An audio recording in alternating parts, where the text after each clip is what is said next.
According to Israeli the media, the move follows an updated travel warning issued by Israel's National Security Council, which says groups like Iran, Hamas, Hezbollah and Global Jihad may be planning to target Israelis in the Gulf.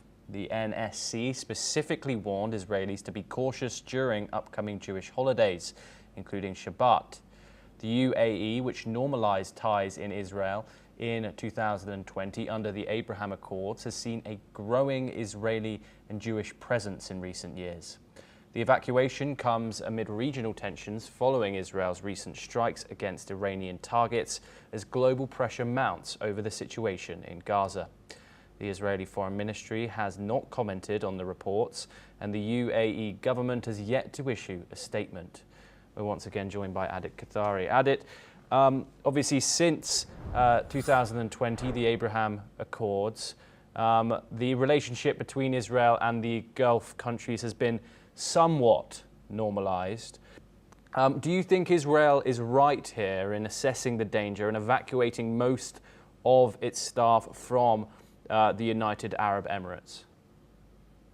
So, Thomas, I don't think we'll have a coherent picture until the UAE diplomats come out and physically tell us the reason why this is happening. But if we look at it, like you mentioned, from 2020, the presence of Israeli and the Jewish community in the UAE has grown quite visibly since 2020, especially since the US brokered the Abraham Accords.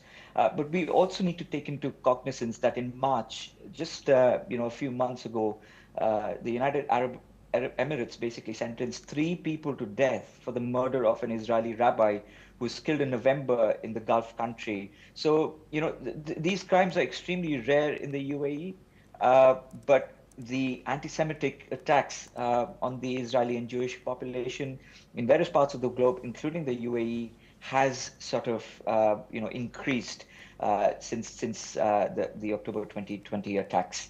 The October 2022 attacks. So given that in mind, we also need to take into cognizance that the particular UAE ambassador, the Israeli ambassador to UAE, Yossi Shelley, she has had a couple of misconduct reports against her. So it could very well be a reason that, that is predominantly the reason why she's being brought back and is going to be replaced by a new ambassador to the United Arab Emirates. So there is not much clarity at this point with regards to why this move is being happened.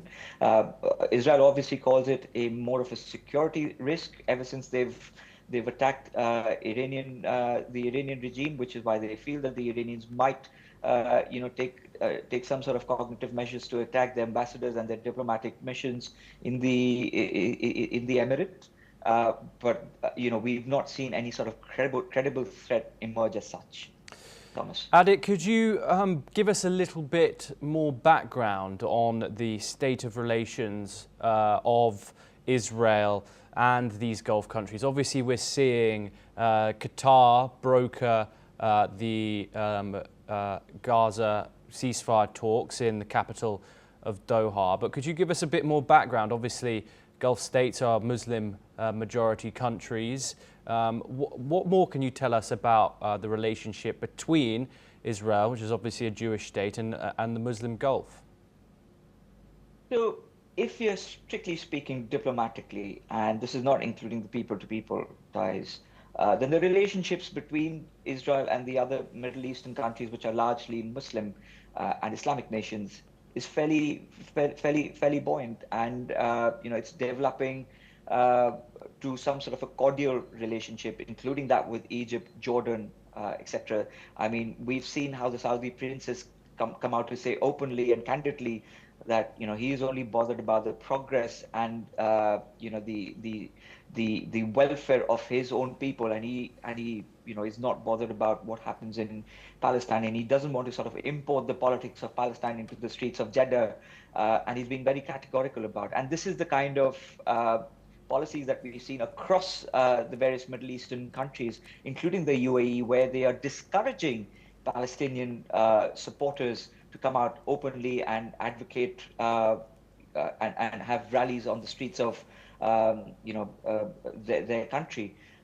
So which is very different to sort of Western democracies, where we regularly see in the streets of London, in the streets of New York, Palestinian supporters coming out and advocating for a free Palestine state, and sometimes even bordering into sort of anti-Semitic rhetoric. This is something which we do not get to see within the Middle Eastern countries, which is why, the relationship between the Israel and the Middle Eastern countries is slowly evolving, slowly getting better. Trade ties have improved. The people-to-people relationship still continues to be, questionable, but this is only a matter of time, because the head of states have decided that they are not going to be held hostage due to the history and the politics of the past. Yes, Adik Kathari, thank you very much for joining